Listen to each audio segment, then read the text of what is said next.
At bayan sa punto pong ito, makakausap natin sa linya ng telepono ang tagapagsalita ng Civil Aviation Authority of the Philippines, Sir Eric Apolonio. Magandang gabi po, Sir Eric. Then, kinarap po ito ng Ulat Bayan, sir. Sir Eric. Sir Eric Apolonio, magandang gabi po. Live po tayo ngayon sa PTV4.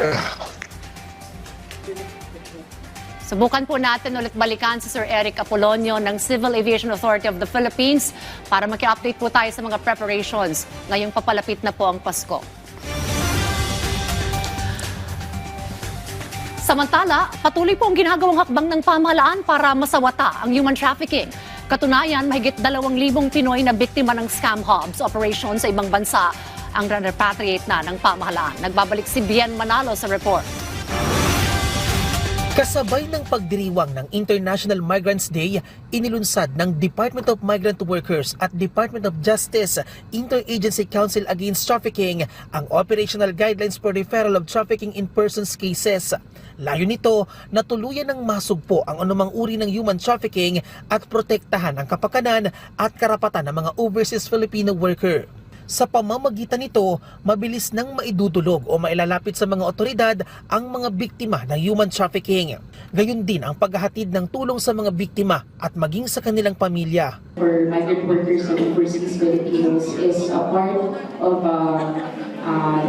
unified effort to consolidate our referral mechanisms in terms of traffic Filipinos in persons. At isa nga sa mga natukoy talaga natin na grupo na talagang ating pinoproteksyonan ayon sa mandato at sa utos na rin ng Pangulo yung ating mga migrant workers and overseas Filipinos. Nakikipag-ugnayan na rin sila sa Philippine Foreign Service Post at Migrant Workers Offices para masiguro na tuloy-tuloy ang paghahatid ng ayuda sa mga biktima hanggang sa sila ay makabalik ng Pilipinas. Tampok sa naturang enhanced system ang paggamit ng Unified Intake Information Sheet kung saan mapapabilis na ang pag-aasikaso ng kanilang kaso.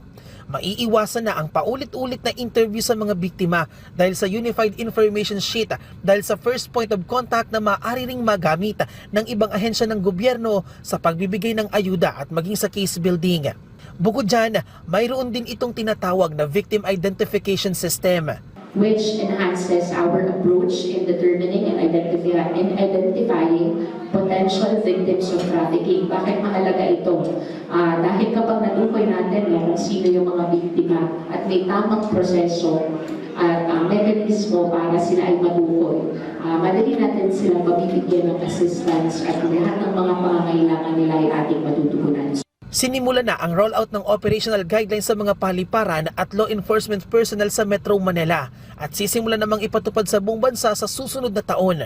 Nakatakda rin silang bumuo ng complementary set ng operational guidelines sa mga pantalan na sisimulan sa Zamboanga.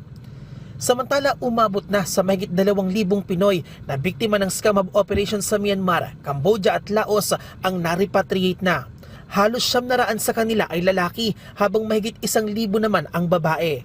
Ayon sa Department of Justice, halos 30 kaso na ang naisampa sa mga Filipino recruiter na umano'y may kaugnayan sa scam hub operations sa ibang bansa. Sa mahigit 50 Pinoy na na-rescue sa scam hub sa Thailand-Cambodia border na pawang mga biktima ng human trafficking, 22 sa kanila ang nakatakdang umuwi bago magpasko. May 71 Pinoy na biktima rin ng scam hub operations sa Myanmar at Cambodia ang nakabalik na ng bansa noong nakarang linggo. Bien Manalo para sa Pambansang TV sa Bagong Pilipinas.